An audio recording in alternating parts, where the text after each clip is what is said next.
নমস্কার বন্ধুরা। আমাদের সন্ধেবেলার দিকে রান্নাগুলো সাধারণত হালকা ধরনের হয়।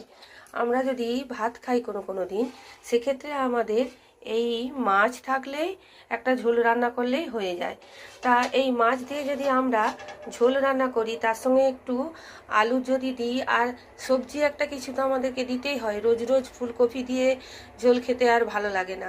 সেই জন্য আমরা সবজি হিসাবে বিনসটাকে অ্যালাউ করতে পারি। তা আপনারা দেখুন, আমি আলু দিয়ে আর বিনস দিয়ে সাধারণ একটা ঝোল, অথচ খেতে সুস্বাদু হবে, বানিয়ে দেখাচ্ছি। প্রথমে আলুগুলিকে লবণ দিয়ে আমি সেদ্ধ করে নেব, কারণ আলু যখন দেখুন প্রায় সেদ্ধ হয়ে এসছে, এই সময় আমি কিন্তু এই বিনসগুলো দিয়ে দিচ্ছি। দিয়ে আমি আবার ঢাকনা দিয়ে দেব। এই সময় একটি মশলা তৈরি করে নেব। এখানে 1 চামচ জিরা আর হলুদ আর লঙ্কার গুঁড়ো অল্প করে নিয়ে নিচ্ছি। এবার এটিকে অল্প জল দিয়ে আমি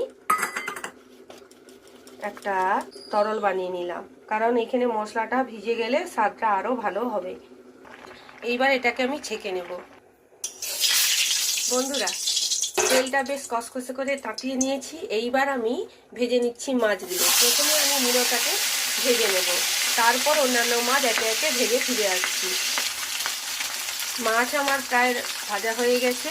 এইবার আমি মেন তরকারিটা করে নেব। তার মধ্যে দিয়ে দিচ্ছি 5 ফোড়ন আর কাঁচা লঙ্কা। আমি সেই তেলটাতেই, মাছ ভাজার তেলেই রান্না করব। টমেটোটা এইটা একটু মজতে সময় লাগে, তাই আগেই টমেটোটা তেলের মধ্যে দিয়ে দিচ্ছি। তারপরে দেবো আমার সেই বিনস আর আলু সেদ্ধটা। এইখানেই আমি এই সবজিটাকে একটু কষিয়ে নেব। আমার বিনস কিন্তু কষানো হয়ে গেছে মশলাটা।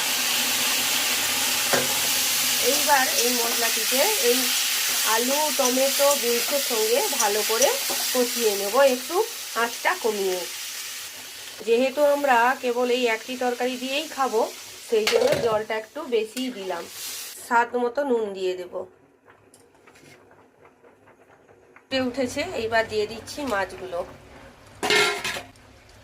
এইবার এটিকে আরেকটুক্ষণ ফুটতে দেব, যাতে মাছের জুসটা বেরিয়ে আসে খাবারের মধ্যে। দেখুন বন্ধুরা, আমি ঢেলে নিয়েছি আমার কড়া থেকে মাছের ঝোলটি। দেখতে কিন্তু খুব একটা খারাপ হয়নি, আর স্বাদটাও দেখবেন অপরূপ স্বাদের হয়।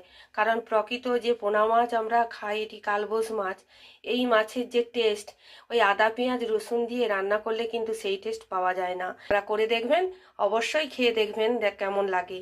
তো ভালো লাগলে চ্যানেলটিকে সাবস্ক্রাইব করবেন, লাইক করবেন, কমেন্ট করবেন, শেয়ার করতেও ভুলবেন না।